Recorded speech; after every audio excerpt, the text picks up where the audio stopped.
bienvenue sur Univers Nature et sa richesse. Notre sujet aujourd'hui est le Mont Kaf, l'ultime portail des cycles cosmiques et le retour du gardien.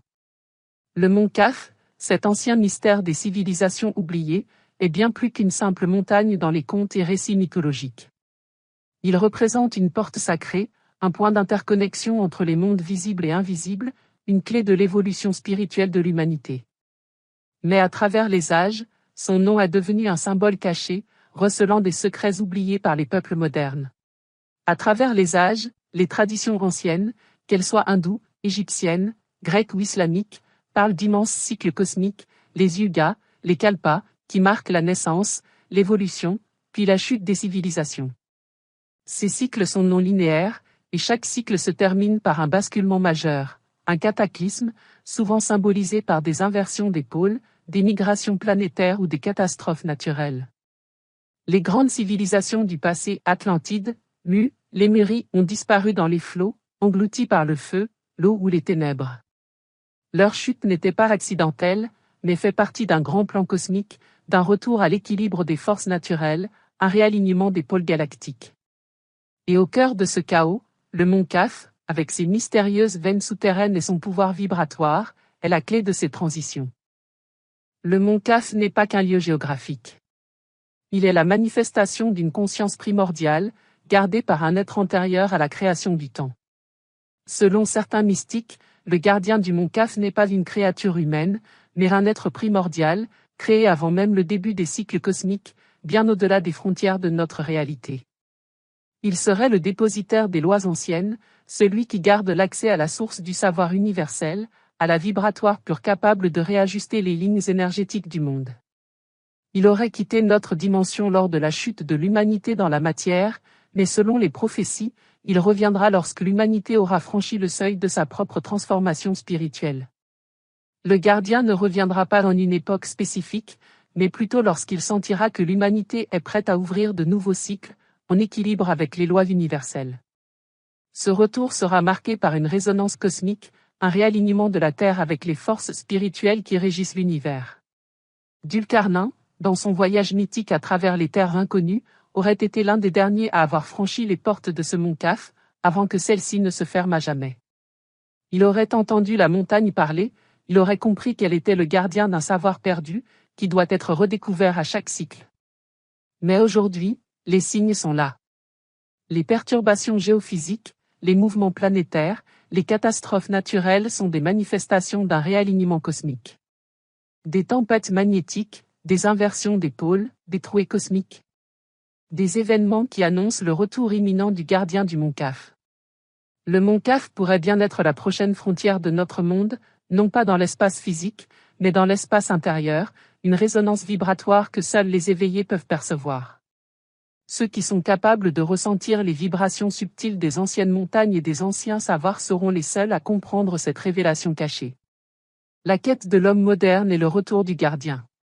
Certains spéculent que des milliardaires visionnaires, comme Elon Musk ou Jeff Bezos, en poursuivant des projets d'exploration spatiale, cherchent en réalité à accéder aux territoires inconnus de la Terre. Mais peut-être, ce n'est pas l'espace qui les attire, mais les secrets cachés au cœur de la Terre. Le Mont Kaf, avec ses pôles vibratoires, serait la clé des connaissances interdites, une source d'énergie primordiale. Ce que l'humanité ne comprend pas, c'est que la véritable quête n'est pas de chercher de nouvelles planètes, mais de réveiller les mémoires oubliées qui résident en nous-mêmes. Le Mont Kaf n'est pas un lieu extérieur, mais un état de conscience, un passage intérieur que seuls ceux qui sont prêts peuvent franchir. Le Mont Kaf n'est pas un lieu, mais une voie vers l'illumination, un retour aux origines. La vraie clé réside dans l'alignement intérieur, là où la Terre rencontre l'âme. Ainsi, à la fin de ce cycle, lorsque le gardien du Mont Kaf reviendra, il ne reviendra pas pour nous sauver, mais pour nous rappeler ce que nous sommes vraiment et comment nous sommes connectés à l'univers. Il sera le réveil de notre conscience. La porte du Mont Kaf ne s'ouvrira pas avec des clés physiques, mais avec la clé de l'éveil intérieur. Les cycles cosmiques sont inévitables, et à chaque fin de cycle, une nouvelle chance d'éveil se présente. L'humanité doit se préparer à ce retour, à cette révélation.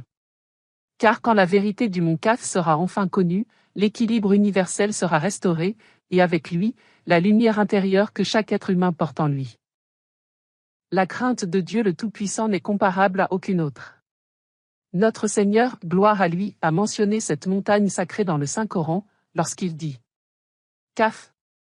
Par le Coran glorieux. Certains exégètes affirment que la montagne citée ici est bien le mont Kaf, une montagne mythique d'où émergeraient les régions des cieux et de la terre. Il est dit que Dieu, exalté soit-il, aurait créé dans ses veines les racines de l'univers. L'eau qui coule aujourd'hui sur notre planète, dans toute sa diversité douce, salée, pure ou trouble, trouve son origine dans les veines du mont Kaf. Et si Dieu, qu'il soit glorifié, voulait châtier un peuple, il inspirerait à cette montagne de bouger une seule de ses veines. Une simple impulsion, et un village, une ville entière, pourrait s'effondrer en un clin d'œil. Ibn Abbas, le tourment des nations et les civilisations anciennes. Si les récits attribués à Ibn Abbas sont authentiques, ils révèlent des vérités saisissantes. Selon lui, le châtiment infligé aux nations disparues, tel que mentionné dans le Coran et les hadiths, provenait de cette même montagne. Cette croyance rejoint les mythes d'anciennes civilisations, qu'elles soient grecques, javanaises ou indiennes, toutes faisant allusion à une montagne sacrée centrale, nommée Momiru, qui contrôlerait les continents du monde.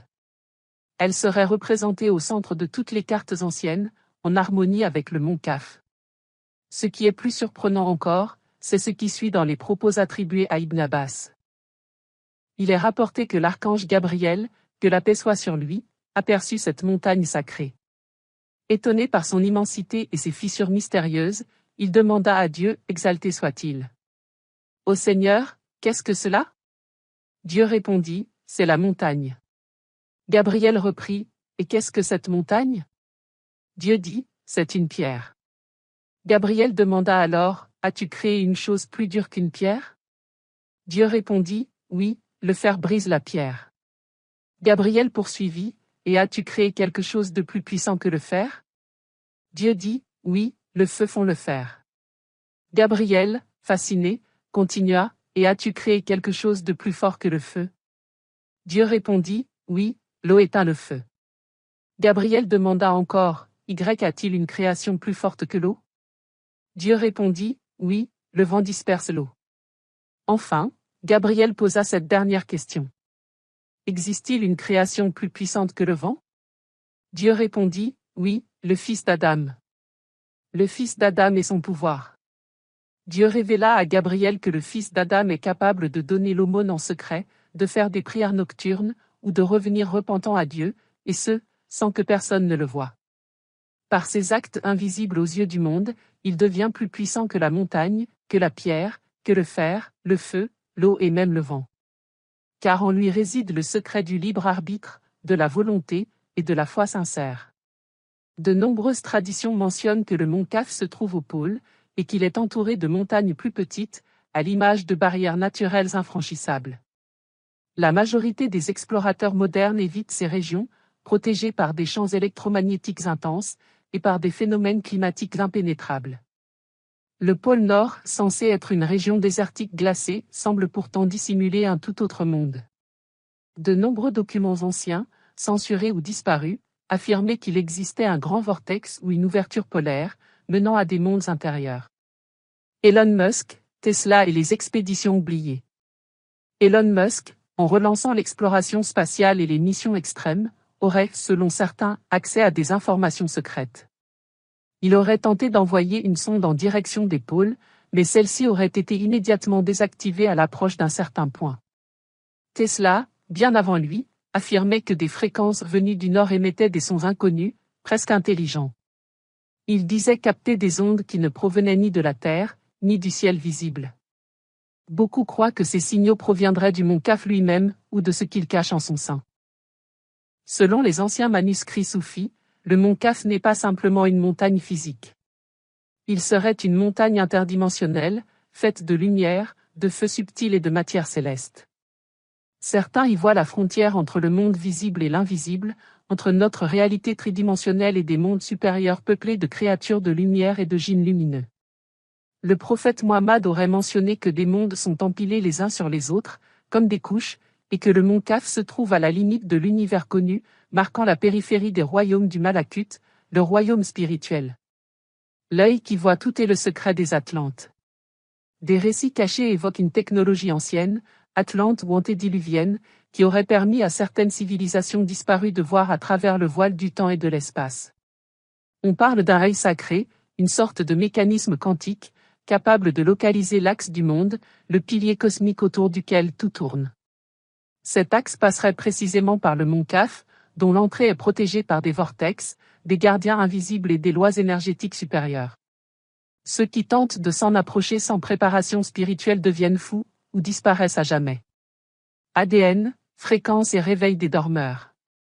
Les dernières découvertes en épigénétique et en physique vibratoire tendent à montrer que notre ADN est sensible aux fréquences cosmiques, et que certains lieux sur Terre activent des parties dormantes de notre conscience. Des scientifiques russes, dans des recherches non publiées, auraient démontré que des fréquences issues des pôles entraient en résonance avec la glande pinéale, et déclenchaient des rêves lucides, des visions prophétiques et même des guérisons spontanées.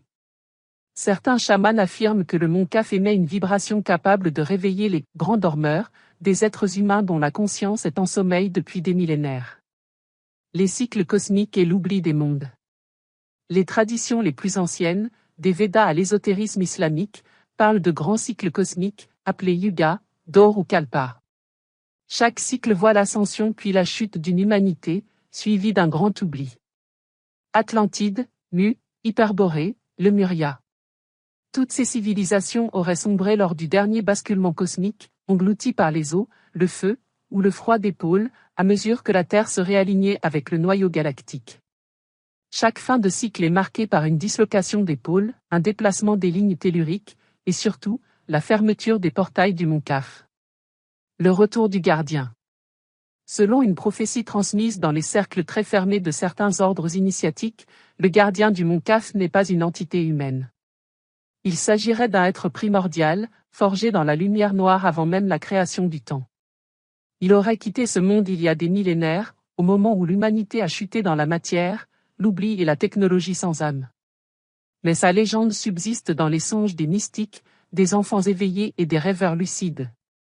Le gardien porterait la clé vibratoire capable de rouvrir le mont Kaf et de réaligner les lignes de force du monde. Certains chuchotent que les perturbations actuelles sur Terre, tempêtes magnétiques, tremblements, inversion des pôles annoncent son retour imminent. Et maintenant? Et si Elon Musk, Bezos ou d'autres figures visibles de l'élite mondiale cherchaient à accéder à ce lieu sacré pour détourner son pouvoir? Et si l'expédition au pôle, camouflée sous les projets d'exploration ou de colonisation spatiale, visait en réalité le mont Kaf? Et surtout, et si le véritable portail n'était pas à l'extérieur, mais enfoui en nous-mêmes? Un accès vibratoire, une résonance intérieure. Une mémoire oubliée que seuls les éveillés peuvent réactiver. Le mont Kaf n'est peut-être pas un lieu. C'est un état de conscience, un retour à l'origine. Un passage entre les mondes, entre ce que nous croyons être et ce que nous sommes vraiment. Merci de votre attention. N'oubliez pas de cliquer sur j'aime. Et si vous aimez mon contenu, cliquez sur la cloche pour recevoir toutes les nouveautés.